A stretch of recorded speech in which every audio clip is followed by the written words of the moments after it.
Yang banyak terjadi kenapa saldo nol ini karena administrasi keluarga yang kurang rapi. Seperti apa nih Pak administrasi keluarga? Ya, contoh gini, itu terkait dengan nomor NIK-nya ya. Yeah. Nomor NIK-nya tidak sesuai, ya kan? Terus yang keduanya itu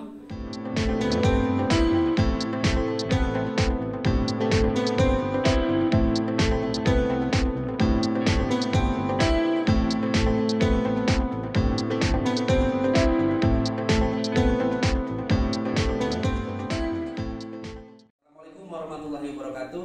Waalaikumsalam warahmatullahi wabarakatuh. Salam semangat podcast Kang Firdi. Siap, informasi dan aksi. Nah, ini jangan lupa ya, kita memberikan informasi dan juga aksi. Makanya jangan lupa like, subscribe, dan bunyikan loncengnya ya. Iya. Lonceng notification-nya agar tidak ketinggalan informasi-informasi dari channel podcastnya Kang Firdi ini. Dan jangan lupa kalau ada permasalahan apa aja boleh komen, nanti insya Allah kita respon. Dan kalau seandainya bisa langsung kita action, kita komunikasi sama masyarakat setempat atau mungkin yang berwenang ya, kita terkait bantu masalah tersebut. Iya. Oke, dan hari ini kita di edisi ketiga ya. Keempat. Keempat kita akan mendiskusikan tentang saldo nol atau saldo kosong terkait bantuan sosial. Bantuan apa aja lah itu ya, kita bantuan Masya sosial. Allah, ini benar-benar saldo nol ini benar-benar tema yang sangat menarik sekali nih, karena ini banyak banget masyarakat yang mengalami saldo nol ini. Kok saya tiba-tiba nol? Kok kadang masyarakat ada yang bilang, kok saldo saya kosong Pak, kalaupun saya ada salah nggak bisa, emang katanya Pak sekarang zaman digital langsung betul. Ini perjalanannya sampai ke pusat lama banget. Oke, kira-kira apa nih pertama yang akan kita bicarakan? Nomor satu terkait dengan saldo nol ini apa? Ya, mungkin saldo nol itu setiap KPM, setiap keluarga penerima manfaat itu banyak faktornya nih, Jadi setiap KPM itu tidak sama karena beberapa faktor ya. Itu yang banyak terjadi kenapa saldo nol ini karena administrasi keluarga yang kurang rapi. Seperti apa nih Pak administrasi keluarga? Ya, contoh gini, itu terkait dengan nomor NIK-nya ya. Yeah. Nomor NIK-nya tidak sesuai, ya kan? Terus yang keduanya itu ada satu keluarga yang sudah nikah tidak dikeluarin, ya kan, tidak bikin kakak lagi dong. Tapi kan? ada juga yang begini Pak, jadi dia tidak dikeluarin dari kakak yang satunya, tapi si anak ini bikin kakak lagi.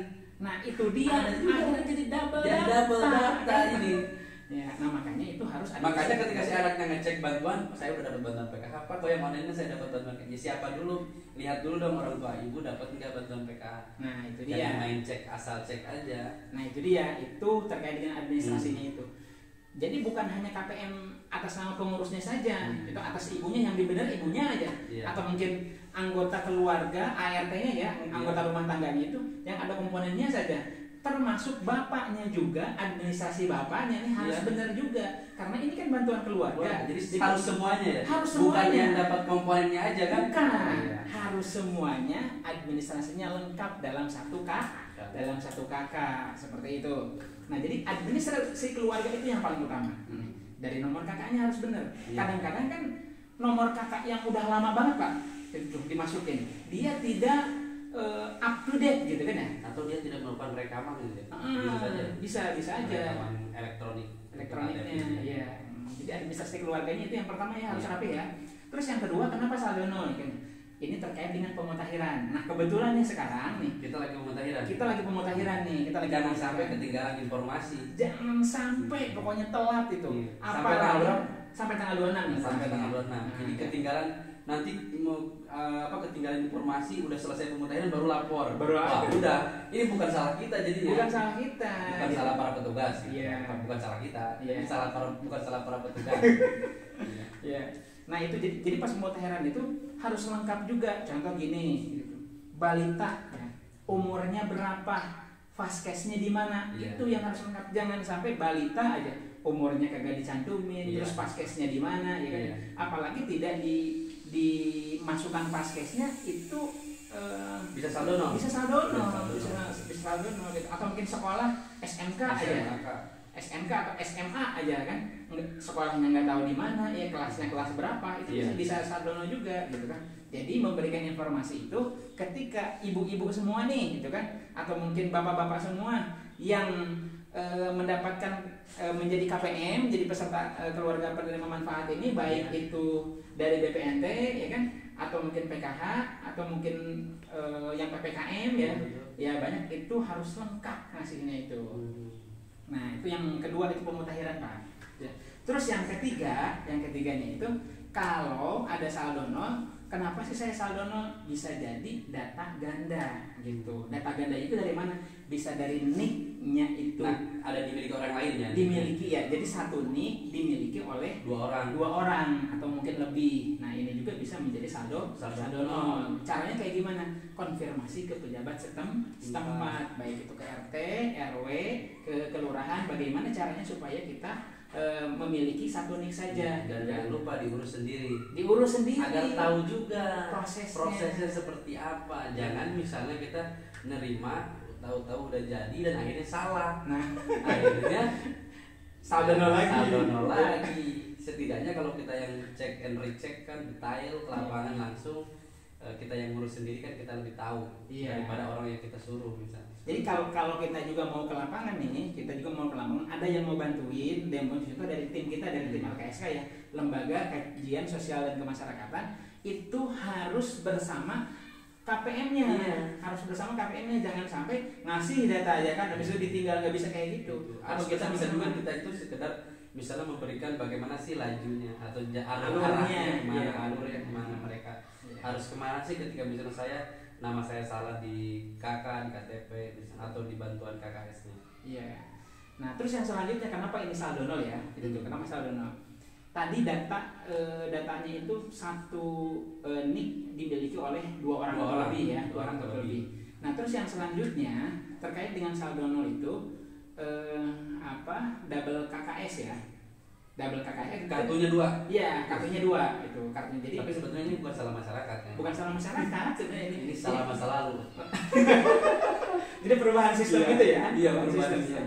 Ya. Dan masyarakat pun harus peka terhadap informasi-informasi, aturan-aturan gitu Pak. Jangan misalnya protes dulu, tapi lihat dulu misalnya arah aturannya kemana dulu sih informasi yang didapatkan. Makanya jangan lupa tonton channel kita terus, biar dapat aturannya seperti apa sih misalnya kan. Jangan dulu misalnya saling nyalain, tapi lihat dulu aturannya seperti apa. Perubahan ini kenapa gitu kan. Tapi itu sebenarnya tujuannya bagus, KKS untuk menjadi satu itu kartu satu. Combo itu ya.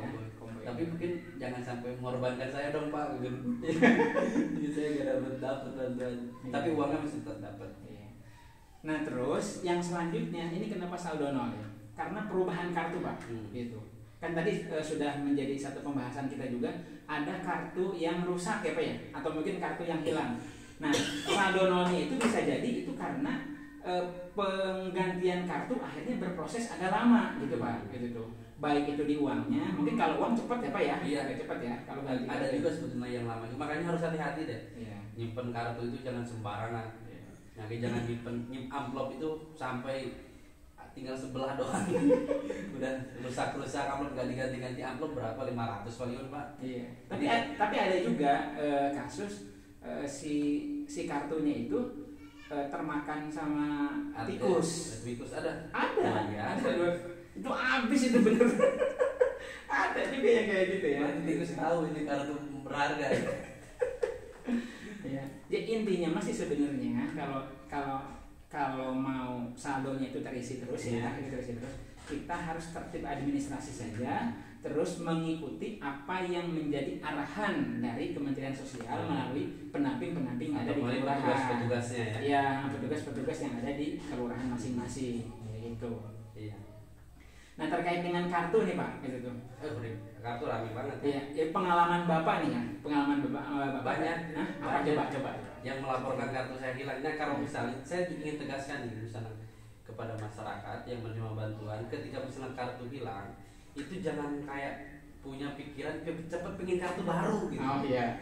Sabar dulu, cari dulu, jangan sampai misalnya kayak KPM saya banyak tuh yang misalnya saya nggak mau ngurusin Pak, tapi usaha dulu dong, cari dulu. Ada yang ketemu di toilet, di WC kan, ada yang di dalam bantal, ada yang udah seminggu nyari-nyari nggak ketemu. Tapi saya minta cari dulu, karena kenapa? Ketika dia akan di kartu baru, ini akan mengalami proses administrasi kembali, penyesuaian. Tidak mudah kan, data di bank itu harus menyesuaikan itu. Ada bahkan berasnya dari 1 tahun 2 tahun belum keluar. Gara-gara ganti kartu ya. Gara-gara ganti kartu. Makanya harus hati-hati. Ada yang kartunya udah bengkok, ada Pak. Dia nggak tahu disimpan di dompet terus. Itu kayaknya belum waktunya penyaluran, tapi pendistribusian dia udah digesek terus aja kan, penasaran. Dan juga harus ada komunikasi di dalam keluarga itu selain tertib administrasi. Jangan sampai laporan kepada petugas saldo saya kosong, ketika dicek data rekornya ada uangnya, ketika cek and recheck ternyata sama suaminya. Bisa sama anaknya. Sama anaknya. Jadi harus betul-betul itu.